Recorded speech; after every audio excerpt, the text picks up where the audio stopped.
예, 오늘은 두 분의 전문가를 모셨습니다. 최재욱 대한의사협회 과학검증위원회 위원장, 김민하 시사평론가와 함께하도록 하겠습니다. 어서 오십시오. 예, 상황이 좋지 않습니다. 이제 내일부터 거리두기 2단계로 돌입하는 수도권 지역도 있고요. 일단은 최 교수께서 현재 추세 어떻게 좀 진단하고 계신지 먼저 듣고 시작하겠습니다. 네, 잘 아시다시피 그 전 세계적인 3차 대유행이 확산되고 있고 우리나라도 예외가 아니고요. 그런 상황에서 우리나라도 확산이 되고 있고요. 원인은 방역당도 수차례 얘기했습니다만 가장 큰 원인은 계절적 요인이고요. 이런 계절적 요인 때문에 지금 12월, 1월 달에 확산될 거라는 이야기는 여러 차례 세계보건기구뿐만 아니고 많은 전문가가 얘기했고요. 예. 두 번째로 그런 것과 관련해서 지금 이 사회적 거리두기를 지속하기 어려운 부분과 겨울철의 특성 때문에 밀폐, 밀집 이런 부분들이 약화될 수밖에 없는 그런 부분 때문에 감염이 증가할 것이라는 부분에 대한 우려가 현실화됐는데 그러한 우려에도 불구하고 좀 지나치게 너무 우려했던 것보다 더 빨리 확산되는 거 아니냐라는 부분에서 많은 부분들이 걱정하고 있는 그런 상황인 것 같습니다. 네, 원인과 분석을 좀 종합적으로 해주셨는데 271명 이제 늘어났잖아요. 근데 보면 검사 건수가 일각의 분석을 보니까 평균 대비 건수가 한 10,000건 정도 적었기 때문에 이제 그 영향이 있다라고 많이들 분석하고 있는 것 같습니다. 근데 양성률에 대해서 좀 여쭙고 싶은데요. 양성률이 지금 평균 2%로 떨어지긴 했습니다만 아까 제가 말씀드린 평균 대비 건수 10,000건이 적다는 것을 감안해서 계산을 해보면 10,000건의 1%로, 그러니까 평균 1%니까요. 10,000건을 계산하면 100명입니다. 그러면 대충 잡아도 371명이 되는 건데 절대 이게 지금 수치가 줄어든 것 같이 보이지는 않습니다. 네, 정확한 지적이십니다. 이 부분은 지난 몇 달 동안 계속 반복적으로 봤던 얘기입니다. 그 일요일 날 결과를 항상 숫자가 줄기 때문에 네. 월요일 날 수치에서 낮게 나타나고 다시 화요일, 수요일 날 다시 증가하는. 올라가고. 네, 예. 그래서 이 부분 하루의 수치를 갖고 특히 주말의 수치를 갖고 또 판단하기는 어렵고요. 추세를 봐야 되고요. 따라서 지난 5일간 계속됐던 300명이 넘었던 그런 추세는 아직 가라앉지 않았다. 이 부분은 당분간 증가할 수 있겠다라는 부분에 대해서는 전제를 하고 예. 방역 정책과 사회적 거리두기 정책에 대한 부분을 지속하는 것이 필요하다고 보입니다. 예. 예, 그렇기 때문에 어제 이제 당국에서 거리두기 격상을 발표를 한 것이고 내일부터 수도권 같은 경우에는 거리두기가 2단계로 격상이 되는데 지금 1.5단계로 격상하고 사흘 만에 격상이 이루어지는 겁니다. 좀 서둘러서 조치를 내놨는데 그만큼 지금의 상황이 심각하다라는 판단에서였겠죠. 그렇습니다. 쭉 방역 당국의 설명 들으셨고 또 교수님 말씀도 들으셨는데 일단 지금의 어떤 유행의 양상이라는 게 사실 1차 유행, 2차 유행과도 또 다르다. 이게 방역 당국의 이제 판단이고 훨씬 더 심각하다. 이렇게 보고 있는 것이거든요. 예를 들면 1, 2차 유행 때는 이게 어디가 이제 집단 감염의 어떤 진원지인지가 명확했습니다.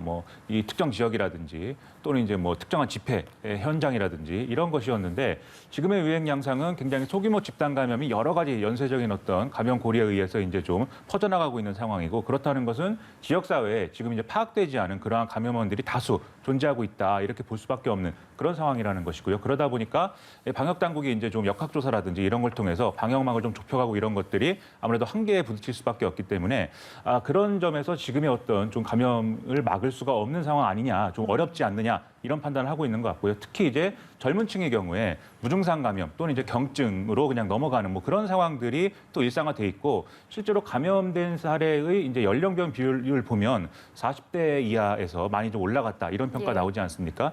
그런 점에서 또 이 검사가 제대로 이루어지지 않고 있는 이런 부분들도 아마도 있을 것으로 추정이 되기 때문에 지금 우리가 이제 국민들이 모두 힘을 모아서 각자 지켜야 될 이 방역 수칙을 잘 지키고 또 사회적 거리두기 동참하지 않으면 이 감염의 어떤 고리를 끌어내기 어렵다 이렇게 판단한 결과인 것 같습니다. 예.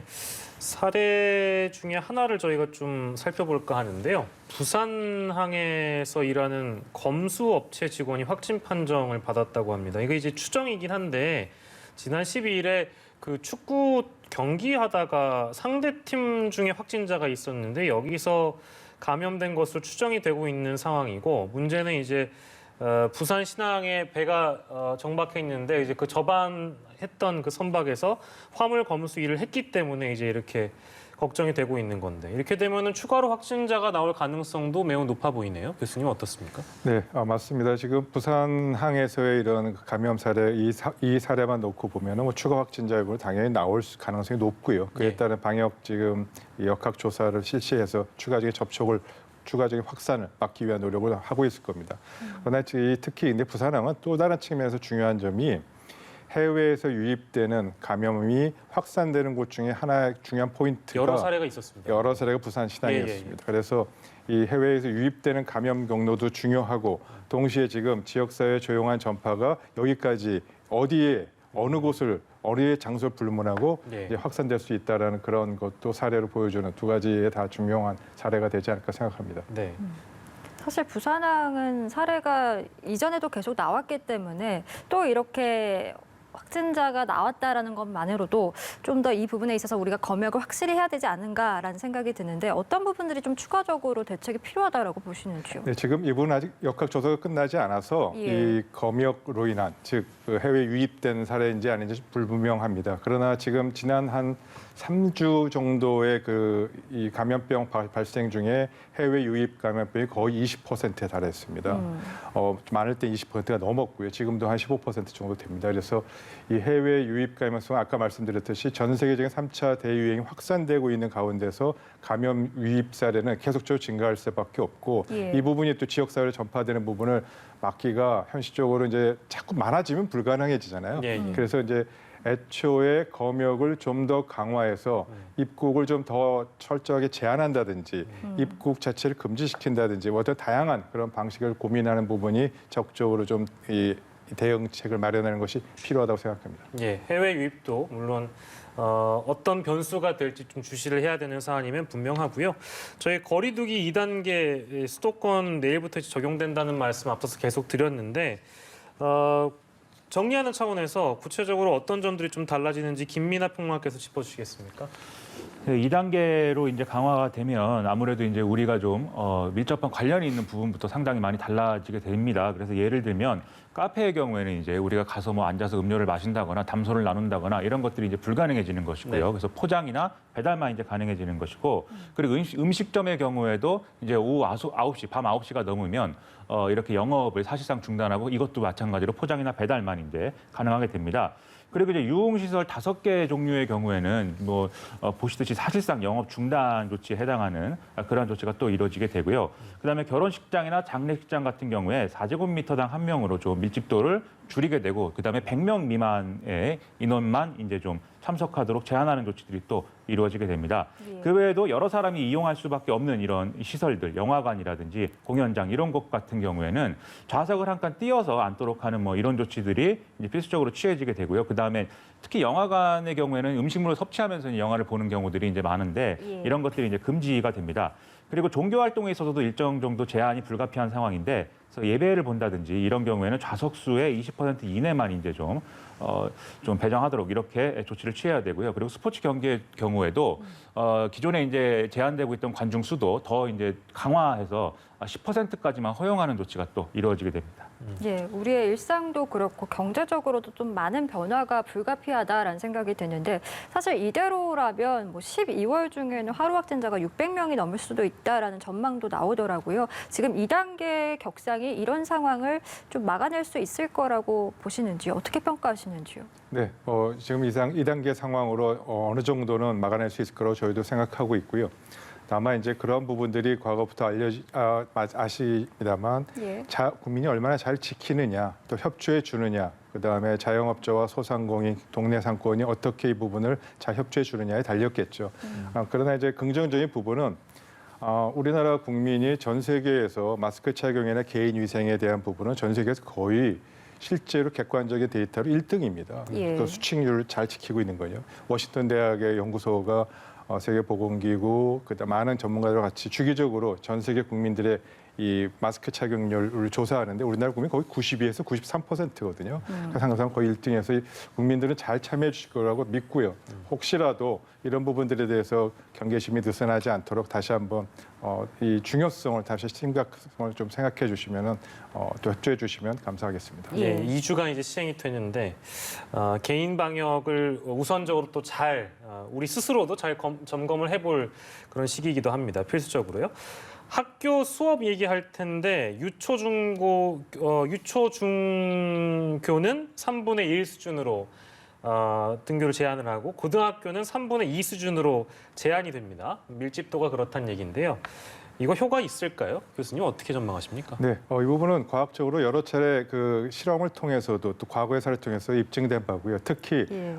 등교 인원의 3분의 1 이하로 제한하는 것은 매우 효과적입니다. 물론 그럼에도 불구하고 뭐 전면적으로 온라인 수업으로 대체하면 더 바람직한 부분도 있겠죠. 네. 그러나 그러한 부분들은 최악의 상황을 고려해서 하는 절차가 필요하고요. 방역의 효과도 중요합니다만 방역의 효과 역시 과학적 증거에 따라서 이제 차근차근 해나가는 것이 필요하고 또 그와 함께 언젠가는 코로나19가 끝날 건 아니겠습니까? 예. 그런 걸 전제해서 경제적인 이 충격도 완화할 수 있는 부분도 이 단계적으로 지금 5단계 단계적으로 만든 것처럼 단계별로 세심하게 신중하게 판단하는 것도 필요해 보입니다. 예, 네. 사실 코로나19로 가장 큰 피해를 본 것이 학생들이다라는 생각도 드는데 수능 날까지 더 이상 좀 혼란이 없도록 신경을 많이 우리가 써야 될 것 같습니다. 저희 이제 확진 사례들 조금 더 살펴보겠습니다. 호남 지역 사례 볼 건데요. 대학병원과 관련돼서 추가 감염이 이어지고 있습니다. 따라서 정부가 호남권도 거리두기를 1.5단계로 격상을 했는데 이용 인원 제한 등 수칙이 좀 추가로 적용이 된다고 해서요. 이 부분 좀 설명을 해주시죠. 그렇습니다. 이 중증관리시설의 이제 이용 인원 제한이 이제 강화가 되고요. 그리고 이제 예를 들면 이제 클럽에서 춤을 춘다든지 여기서 뭐 음식을 좀 섭취한다든지 이런 것들에 대한 금지 조치, 이런 규제들이 이제 강화가 됩니다. 그리고 마찬가지로 결혼식장이나 장례식장의 어떤 밀집 이런 것들을 좀 밀집 인원 이런 것들을 관리해서 밀집도를 줄이는 조치들을 이제 취해야 되겠고요.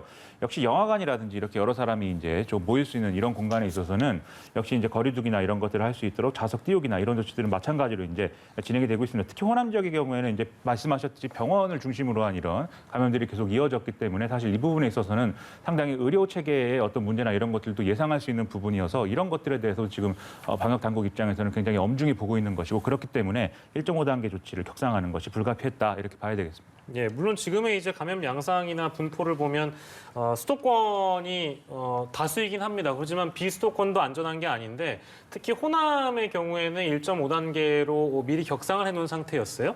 근데 이쪽 호남 지역은 1.5단계로 더 괜찮을까? 2단계로 혹시나 더 격상해야 되는 건 아닌가 하는 우려의 목소리도 있는 것 같습니다. 그 부분은 어떻게 좀 평가하시나요? 지금의 상황으로 적절하다고 봅니다. 지금 가장 위험도가 높은, 즉 추가 감염 확산의 위험도가 높은 곳은 서울, 경기, 인천, 수도권입니다. 예.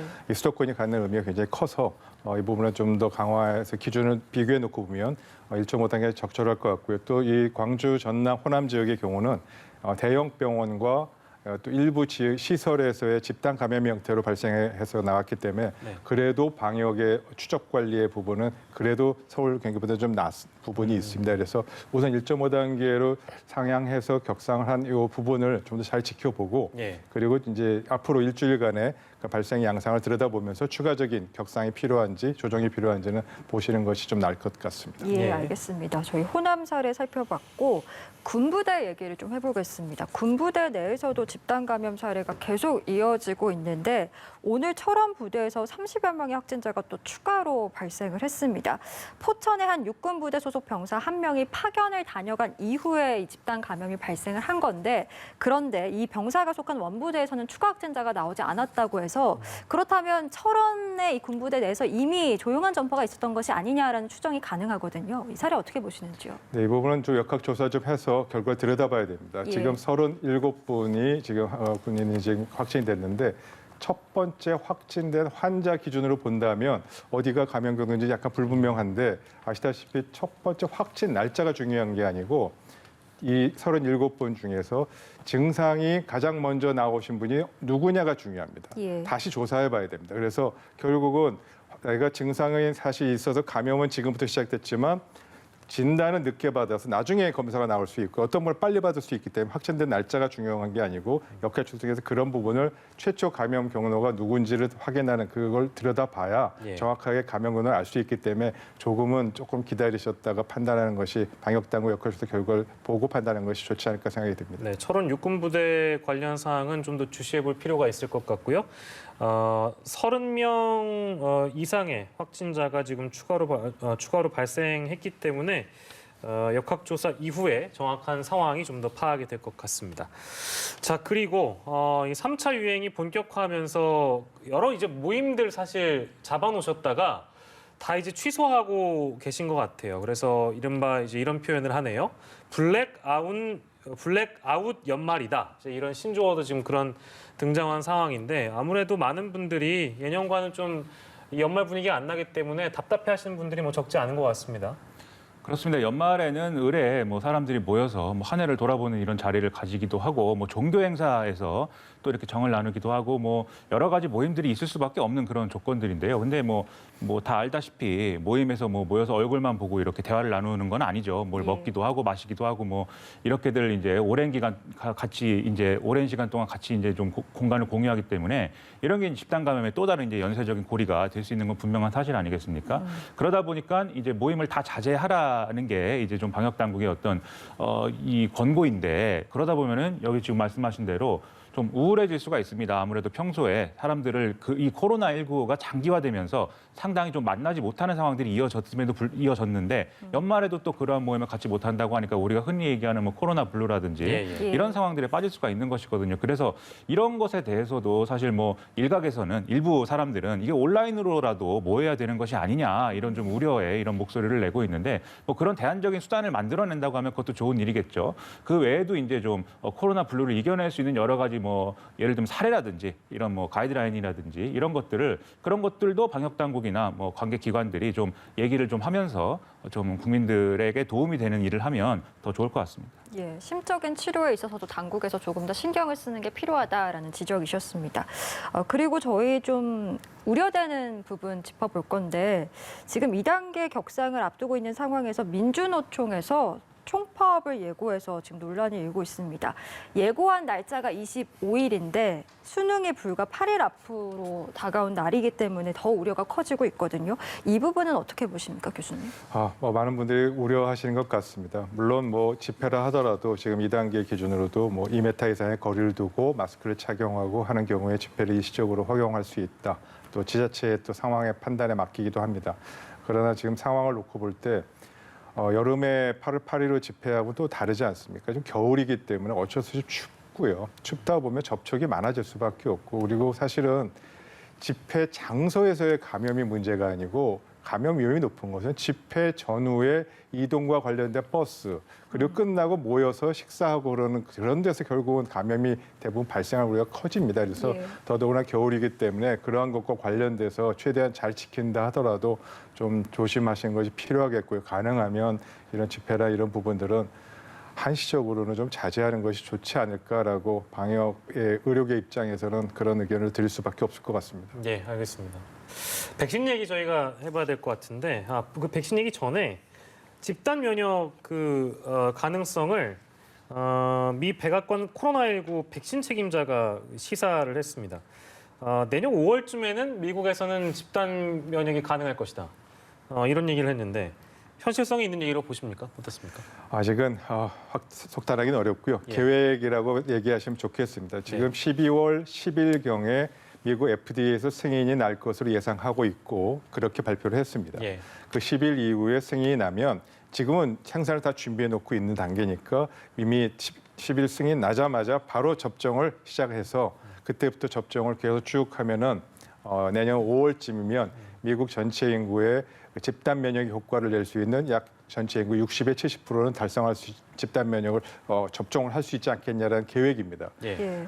그렇게 계획대로 되면 아주 바람직할 수도 있겠습니다만 한 달 전에 미국 그 퓨어 리서치 기관에서 여론조사한 것을 참고해 보시면은 뭐 우려도 있습니다. 예. 미국 국민들 상대로 백신이 접종이 되고 3상 임상시험을 거쳐서 확보된다 하더라도 예. 접종을 맞으시겠습니까? 라고 하겠습니까? 했을 때 거의 40에서 50%가 접종을 안 하겠다고 그랬어요. 절반에 가까운 사람들이. 네, 미국은 워낙에 백신에 대해서 불신이 있고요. 예. 특히 이번 이 새로운 이 코로나19 백신은 전 세계 처음 개발되는 거다 보니까 그런 부분들에 대한 불안감이 있어서 이런 부분들을 어떻게 정부 당국이 미국 국민들과 신뢰를 통해서 이 공공보건의 목적으로 이렇게 잘 설득해 나가면서 소통할 것인지에 대한 부분은 또 다른 과제이기 때문에 조금 더 들여다보시는 것이 필요할 것이라고 생각 들고 우리나라 역시 이러한 부분들에 대해서 미리 준비를 하는 것이 바람직하겠습니다. 예, 역시 상황을 더 지켜봐야 한다는 말씀이시고 더불어서 FDA에서 그 항체 치료제 리제네놀의 항체 치료제를 긴급 사용 승인을 했는데 이게 트럼프 대통령이 복용을 한 다음에 극찬을 한 항체 치료제라고 하더라고요. 그러면 백신과 항체 치료제 어떤 것이 조금 더 효과가 있다라고 보시는지요? 이 코로나19 팬데믹, 코로나19 감염을 종식시키는 데 있어서는 당연히 백신이 제일 우선이고요. 예. 치료제는 백신의 보완제로서 감염이 되신 분들을 치료를 해서 사망률을 낮추는 데 목표가 있지 감염 예방 전파를 하는 데 목표가 있는 것은 아닙니다. 예. 따라서 이 팬데믹, 이 감염 유행을 종식시키고 이 부분을 하는 데는 백신이 제일 중요하고요. 예. 치료제는 그런 걸 통해서 보완을 하면서 사망률을 낮추는 이 두 가지 효과를 다 갖춰줘야 되는 것이 근본적으로 중요하기 때문에 치료제도 중요하겠죠. 예, 알겠습니다. 그 말씀까지 저희가 듣고요. 오늘 코로나19 관련 소식은 최재욱 대한의사협회 과학검증위원회 위원장과 함께했습니다. 김민아 평론가께서는 뒤이어지는 사건 큐브도 함께해 주시겠습니다. 위원장 고맙습니다.